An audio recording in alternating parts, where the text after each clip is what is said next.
नमस्कार, आप देख रहे हैं BT न्यूज़ बिहार। मैं हूं आपके साथ मिथिलेश कुमार।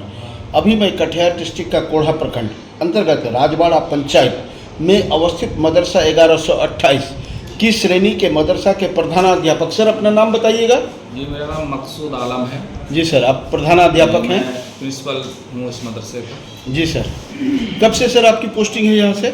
मेरी पोस्टिंग यहाँ पर 2010 में हुई है जी, और 2019 से मैं प्रिंसिपल के पोस्ट पर बहाल। जी सर, सबसे बड़ी व्यवस्था अभी मदरसा को लेकर सर बिहार में जो स्थिति बनी हुई है, जांच की प्रक्रिया और मदरसा के शिक्षकों के जो वेतनमान रोके गए हैं सर, इस वेतनमान रोके जाने पर, जांच की प्रक्रिया पर सर आपके द्वारा क्या कहा जाएगा? देखिए, ये बड़ी अफसोसनाक बात है, क्योंकि आप देख सकते हैं ज़्यादातर 1128 कोटि के जितने मदारिस हैं बिहार में। जी सर, लगभग वो सभी मदारिस जो है 1960-62 का जो है उनका स्थापना है। जी सर, उन मदारिस का। जी, और जब ये मदारिस मंजूर किए गए थे बिहार सरकार से, जी, तो बगैर जांच पड़ताल के मंजूर नहीं किए गए हैं। जांच के बाद ही इन मदरसों को मंजूरी मिली है। जी सर, उसके बाद फिर साल दर साल मदरसों की जांच पड़ताल होती रही जी, और इनको ग्रांट मिली, असातिज़ा को तनख्वाहें मिलती रही। जी, 2000 हमारे हरदिल अजीज़ पूर्व मुख्यमंत्री जी जनाब सर। नीतीश कुमार जी सत्ता में आए जी, और उनके आने के बाद मदरसे के टीचरों की जो बदहाली थी, जी, उन्होंने बहुत अपने मेहनत से, अपनी लगन से और उन्होंने एक चाहत जो है मदारिस के असातिज़ा के साथ हमदर्दी उन्होंने दिखाया और मदरसे के असातिज़ाओं की जो है हालत को सुधारा। जी, मदरसों की विधि व्यवस्था को सुधारा। जी, उनके 20 साल के शासनकाल में भी बहुत ज़्यादा कई बार मदरसों की जांच पड़ताल हुई। हर बार मदरसों का विधि व्यवस्था देखा जाता है, ज़मीनी कागजात वगैरह देखे जाते हैं। जी, सब चीज़ हम लोग सैकड़ों बार हम लोगों ने मुहैया कराया। जी, अब जब के नीतीश कुमार जी चले गए हैं और उनकी जगह पर हमारे मुख्यमंत्री माननीय श्री सम्राट चौधरी जी बने हैं, जी, तो उनके मुख्यमंत्री बनने के बाद हम लोगों को तो बहुत सारी उम्मीदें थी जी, कि 20 साल के बाद कोई नया मुख्यमंत्री बिहार में आया है, जी, तो हमारे असातिज़ा का जो डिमांड था बहुत पहले से, जो मिलना चाहिए असातिज़ा को, जी, जैसे हमें चारे नहीं मिल रहा है, जी, हमें हमारे जो इंक्रीमेंट है वो रोक कर रख दिया गया है, जी, हम असातिज़ा इकराम के लिए कोई पेंशन नहीं है, इस तरह की बहुत सारी मांगे, मेडिकल नहीं है, हाउस रेंट नहीं है, जी, सिर्फ हम लोगों को सैलरी दी जाती है, अनुदान जो है तनख्वाह की सूरत में दी जाती है। बस, तो उन तमाम चीज़ों को लेकर के हम लोगों ने सरकार को मेमोरेंडम दिया हुआ था। जी, हम लोगों को लगा कि हमारे नए मुख्यमंत्री आए हैं तो हमारे लिए बहुत कारगर साबित होंगे, जी, ये हमारे जो डिमांड है वो उनको वो मंजूरी देंगे। लेकिन बजाय उसके, जब से माननीय सम्राट चौधरी जी मुख्यमंत्री बने हैं और हमारे शिक्षा मंत्री माननीय श्री मिथिलेश तिवारी जी बने हैं, जी, तो जांच का आदेश दिया, विभागीय एतबार से जांच का आदेश दिया कि बिहार में सभी मदरसों की जांच पड़ताल की जाएगी। जी, जांच से सर हम लोगों को कोई दिक्कत नहीं है, हम लोगों को कोई परेशानी नहीं है, वो उनका अधिकार है, वो एक बार नहीं 100 बार भी जांच करा सकते हैं और हम जांच में हर प्रकार का सहयोग देने के लिए तैयार हैं। जी, लेकिन सबसे तकलीफ की बात क्या है कि माननीय मुख्यमंत्री श्री नीतीश कुमार जी के कार्यकाल में, 20 साल के कार्यकाल में सर ऐसा कभी नहीं हुआ कि असातिज़ा इकराम को 2 महीना या 3 महीना तक सैलरी नहीं मिली। महीना सैलरी का उन्होंने इंतज़ाम किया था और हर महीना हम लोगों को सैलरी मिलती थी। जी, हमारे मुख्यमंत्री श्री सम्राट चौधरी जी के मुख्यमंत्री बनने के बाद अब तक ये 6ठा महीना गुजर रहा है, 7वां महीने में हम लोग इन करने जा रहे हैं, लेकिन अभी तक हम लोगों को जांच के नाम पर हमारी तनख्वाहों को रोक दिया गया है। हम में से ज़्यादातर असातिज़ा, ज़्यादातर टीचर्स जी, इन्हीं तनख्वाहों पर मुनहसिर हैं। हमारे पास इसके सिवा और कोई आमदनी का जरिया नहीं है सर।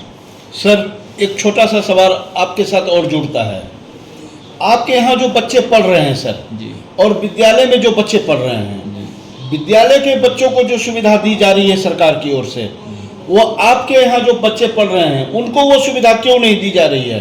इस पर आपके द्वारा क्या जवाब होगा इस सर? सिलसिले में ये भी बहुत अफसोसनाक बात है, क्योंकि जी अभी के समय में जो सुविधा स्कूल के बच्चों को दिया जा रहा है, जी तकरीबन वो तमाम सुविधाओं के लिए हम लोगों ने बहुत ज़्यादा कोशिशें की कि हमारे मदरसों के बच्चों को भी मिले। जी लेकिन ना सिर्फ ये कि हमारे मदरसों हमारे टीचरों के साथ, बल्कि हमारे यहाँ पढ़ने वाले बच्चों के साथ भी सर जैसे होता है कि ना, कि एक महसूस होता है कि हमारे साथ एक सौतेला व्यवहार किया जा रहा है। जी जब हमारे बच्चे भी वही तालीम वही एजुकेशन हासिल करते हैं जो स्कूल के बच्चे करते हैं, जी बिल्कुल। तो फिर हमारे बच्चों को उन सुविधाओं से महरूम रखना ये कहीं का भी इंसाफ नहीं है। वंचित किया जाना ये वंचित सर किया ये जाना विवाद के ये घेरे में सरासर गिरता है। गलत है। हम लोगों ने बारहा हमारे डीओ साहब से, हमारे डीपीओ से, हमारे कल्याण पदाधिकारी से, जैसे हमारे बच्चों का छात्रवृत्ति का मामला है, जी हमारे बच्चों के लिए किताबों का मामला, कॉपियों का मामला है, जी बैग स्कूल बैग का मामला है, जी साइकिल का मामला है। साइकिल स्कूल के बच्चों को आज भी साइकिल वगैरह दिया जाता है, पोशाक की राशि दी जाती है, लेकिन मदरसा में नहीं दी जाती है। क्यों पहले सर? नीतीश कुमार जी जब मुख्यमंत्री थे, कुछ वो उनके कार्यकाल में हमारे बच्चों को साइकिल पोशाक की राशि मिलती थी। जी अब इधर अचानक 2-4 साल से 5 साल से सर साइकिल पोशाक की राशि भी हमारे बच्चों को बंद कर दिया गया है, नहीं दिया जा रहा है। जी तो क्या हमारे बच्चों का ये हक नहीं बनता है कि वो अगर एजुकेशन हासिल कर रहे हैं, तालीम हासिल कर रहे हैं, कोई सर 1 किलोमीटर दूर से आ रहा है, कोई 2 किलोमीटर दूर से आ रहा है, वो बच्चे पैदल आते हैं सर। जी अगर स्कूल के बच्चों के मानिंद हमारे बच्चों को भी साइकिल और पोशाक की राशि दी जाए तो ये गरीब के बच्चे सर, जी हमारे मदरसों में पढ़ने वाले ज़्यादातर वो बच्चे आते हैं जो बिल्कुल समाज में दबे कुचले हैं। जी हम उन बच्चों को एजुकेशन देते हैं, समाज से जोड़ते हैं, जिन बच्चों के गार्जियन के पास बढ़िया और अच्छे स्कूल में पढ़ाने की क्षमता नहीं होती है, जी वो दबे कुचले समाज के बच्चे हमारे यहाँ पढ़ने आते हैं और बड़ी उम्मीद के साथ आते हैं। जी लेकिन जब उन्हें पता चलता है कि उन्हीं के पड़ोस में पढ़ने वाले एक बच्चे को स्कूल में साइकिल मिलता है, पोशाक की राशि मिलती है, उनको किताब कॉपी कलम बैग वगैरह हर चीज़ मुहैया कराई जाती है, जी लेकिन वही बच्चे जो हमारे यहाँ मदरसे में पढ़ते हैं उनको इन तमाम सुविधाओं से वंचित रखा जाता है, तो फिर वो बच्चे बड़े अफसोस के साथ, बहुत सारे बच्चे सर हमारे यहाँ से नाम कटवा के स्कूल की तरफ रुख कर जाते हैं जी कि आपके यहाँ कोई सुविधा नहीं है, जो कि बहुत ज़्यादा अफसोसनाक है। जी हम आपके माध्यम से हमारे माननीय मुख्यमंत्री श्री सम्राट चौधरी जी से, हमारे शिक्षा मंत्री श्री मिथिलेश कुमार जी से हम रिक्वेस्ट करना चाहते हैं, गुजारिश करना चाहते हैं कि सर बच्चे तो बच्चे हैं, चाहे वो मदरसे में एजुकेशन हासिल करे या स्कूल में एजुकेशन हासिल करे, सबका हक बराबर है सर। आप जो सुविधाएं स्कूल के बच्चों को देते हैं सर, प्लीज़ वही सुविधाएं हमारे मदरसों के बच्चों को भी दी जाए। ये भी हमारे देश और समाज और हमारे राज्य के निर्माण के लिए ये बच्चे तैयार हो रहे हैं सर जी, इसलिए इसमें भेदभाव नहीं किया जाए।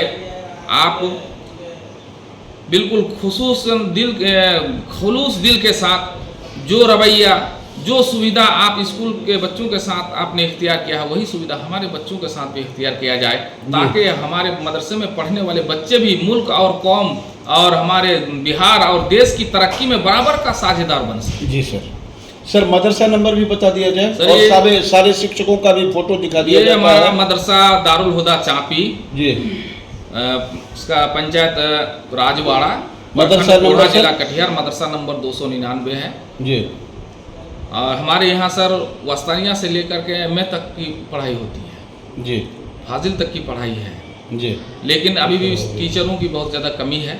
बहुत सारे टीचरों की संख्या कितनी है सर आपके यहाँ? हमारे यहाँ टोटल स्टाफ नॉन स्टाफ मिला के सर 15 है जी, जिनमें से अभी हम लोग 8 हैं सरकारी कर्मी जी, 8 टीचर हैं जी, और 1 क्लर्क है सर और 2 पियोन है। अभी लगभग हमारे यहाँ 4-5 टीचरों की पोस्ट खाली है जी। हम सरकार से ये भी गुजारिश करते हैं, मांग करते हैं कि जल्द से जल्द इन खाली ओहदों को पूर्ण किया जाए, बहाली की जाए, ताकि पढ़ाई का जो एक मामूल है वो बेहतर ढंग से चल सके। टीचर सर अगर हमारे पास नहीं रहेंगे तो बच्चों को कौन पढ़ाएगा? एक टीचर कई जगह क्लास ले सकते हैं, एक क्लास ले सकते हैं, बकिया जो और क्लासेस हैं वो सब खाली पड़े रह जाते हैं। तो इसमें सर आप और आपके शिक्षक के द्वारा कैसे मैनेज किया जाता है? आप देखिए इसमें होता क्या है कि जैसे कोई क्लास खाली रहता है तो हम अपने ऑफिशियली काम छोड़ के भी जाके क्लास लेते हैं। जी सर, आप स्वयं लेते हैं? स्वयं क्लास लेते हैं और हमारे टीचरों को भी हमारी तरफ से हिदायत है कि जहाँ जहाँ ये शिक्षक का पद खाली है, जो क्लास खाली पड़ा रहता है, जी। आप जो है वहाँ के बच्चों को भी घंटे समय दीजिए। कुछ समय, अगर 1 घंटा का घंटी है सर, तो टीचरों को मैनेज करने के लिए हमने जो दिशा निर्देश दिया है कि आधा घंटा आप इस क्लास में पढ़ाइए, फिर आधा घंटा उन बच्चों को भी पढ़ाइए जो दूसरे क्लास में टीचर नहीं है, जी सर। ताकि किसी तरह से मैनेज हो सके। लेकिन सर ये कितना दिन चलेगा सर?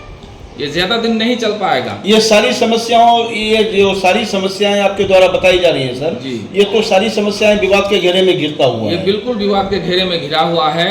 और हम लोग तो सर बेबस है, हम तो सिर्फ सरकार से रिक्वेस्ट कर सकते हैं जी सर। कि बहाली का मामला बहुत दिन से 5-6 साल से सब रुका हुआ है, जी। जिस वजह से जैसे हमारे यहाँ 4-5 पोस्ट खाली है, और बहुत सारे मदारिस पूरे बिहार में ऐसे हैं जो सर बंद हो गए, जिसमें ताले लग गए हैं। ताले लग गए हैं शिक्षकों के अभाव में। शिक्षकों के अभाव में बच्चों का भविष्य बंद हो गया। बच्चों का भविष्य बंद हो गया है। वहाँ के बच्चे बिल्कुल अनपढ़ और जाहिल बन करके रह गए हैं। 5 साल से अगर कोई विद्यालय, कोई स्कूल, कोई मदरसा बंद रहे तो आखिर वहाँ के बच्चे जाएंगे, जाए तो जाए कहाँ जाएंगे सर? तो शिक्षा विभाग पर ये सबसे बड़ा सवाल है सर। जी बिल्कुल सवाल है सर। और हम बस यही रिक्वेस्ट कर सकते हैं कि जितना जल्द हो कम से कम इन खाली ओहदों को, खाली पोस्टों को पूर्ण किया जाए, इन पर असातिज़ा की बहाली की जाए। और सबसे पहले सर आपका वेतनमान जो रोका गया है उसका भुगतान किया जाए। वेतनमान जो रोका गया है सर, आपके माध्यम से हम सरकार से एक सवाल करना चाहते हैं कि अगर कोई मजदूर मजदूरी करता है जी, तो आप उनको कितना दिन मजदूरी नहीं दीजिएगा कि उनका घर चल जाए? आप ही बताइए सर जी। जिनके पास इस तनख्वाह के अलावा, अनुदान के अलावा जिनके पास कोई जरिया नहीं है, कमाई का कहीं से 1 रुपया का कोई इंतजाम नहीं है, वो आदमी कितना दिन तक सरवाइव कर सकता है अपना घर द्वार चलाने के लिए, अपने बाल बच्चों को पालने के लिए? जी। अगर कोई मजदूर मजदूरी करता है सर, सुबह जाता है, शाम को पैसा लेके आता है, राशन खरीदता है, तब वो अपने बाल बच्चों के साथ खाता है। जी। हमारे घरों में भी बाल बच्चे हैं सर, बीवी है, हमारी माँ बाप हैं जो बीमार हैं, हमारे बूढ़े माँ बाप जो बीमार हैं सर, हम इलाज के अभाव में सर हम उनको देखते हैं तो रोना आ जाता है। पैसे नहीं है कि जाके इलाज कराएं, बाल बच्चों के कपड़े खरीदने के लिए पैसे नहीं है, घर के राशन खरीदने के लिए पैसे नहीं है सर। हमारी हालत तो इतना खस्ता हो गया है कि आज हम लोगों को देखकर दुकानदार भी मुंह मोड़ लेते हैं कि इन लोगों को सरकार पैसा देना बंद कर दिया, इनको उधारी देंगे तो ये कल कहाँ से चुकाएगा। ये हालत हो गई है सर हमारी। हम अंदर से रो रहे हैं सर, हम दिल से रो रहे हैं, अंदर से रो रहे हैं। हमको ऐसा लगता है कि हमारा मददगार सिवाय हमारे रब के, हमारे खुदा के और कोई नहीं है। हम तो अल्लाह से यही दुआ करते हैं कि अल्लाह ताला इन हुक्मरानों को सद्बुद्धि दे और इनको इतनी समझ दे कि जो आपके मातहत, आपके माध्यम से जो असातिज़ा बहाल हैं, जो लोग वर्क करते हैं, काम करते हैं, बड़ी मेहनत से बच्चों को तालीम देते हैं, उनके घर में भी सर बाल बच्चे हैं, बीवी है, माँ है, बाप है। आखिर 6-6 महीना वेतन रोक देना कहाँ का इंसाफ है? क्या खाएंगे बच्चे? बीमारी की हालत में इलाज कहाँ से होगा सर? जी। कैसे इलाज कराएंगे? डॉक्टर के यहाँ कहाँ से लेके जाएंगे? आपका ये वीडियो सर शिक्षा मंत्री तक जाएगा, बिहार के मुख्यमंत्री तक आपका ये वीडियो जाएगा और आपकी जो ये विधि व्यवस्था है, आपके द्वारा जो ये समस्या को उजागर किया गया है सर, इस पर कार्रवाई होनी चाहिए। बिल्कुल सर, हम हमारे शिक्षा मंत्री जी से, मुख्यमंत्री जी से और हमारे पूर्व मुख्यमंत्री जनाब नीतीश कुमार जी से, क्योंकि उनकी पार्टी भी अभी के जो सरकार है इसमें सहभागी हैं जी, उन सब से, विभाग के सारे पदाधिकारी से सर आपके माध्यम से हम यही रिक्वेस्ट करते हैं, हाथ जोड़कर, खुदा के वास्ते हमारे साथ भेदभाव ना किया जाए। आप जांच कराइए सर, जांच कराना आपका अधिकार है, लेकिन सर जांच के नाम पर हमारे पेट पर लात मत मारिए। हमको भी खाने की ज़रूरत पड़ती है सर, हमें भी भूख लगती है, हमको भी बीमारी होती है, हमें भी इलाज की ज़रूरत है, हमें कपड़ों की ज़रूरत है, हमारे बच्चों के लिए राशन की ज़रूरत है सर। आप एक बार नहीं 100 बार जांच कराइए। आपके जांच में कदम से कदम मिला करके हम खड़े हैं सर, कोई एतराज़ नहीं है, लेकिन हमें तनख्वाहों से महरूम ना किया जाए। ये जो 6 महीना से तनख्वाह बंद है, जितना जल्द से जल्द हो आप तनख्वाह रिलीज़ करें ताकि हम असातिज़ा को कुछ राहत मिले, हमारे घरों में जो परेशानियां हैं वो परेशानियां दूर हों। आप इसी काम के लिए आपको पब्लिक ने चुना है सर। हमारी तकलीफ़, हमारी दिक्कत, हमारे दुख को दूर करने के लिए हम सब ने आपको चुनकर भेजा है।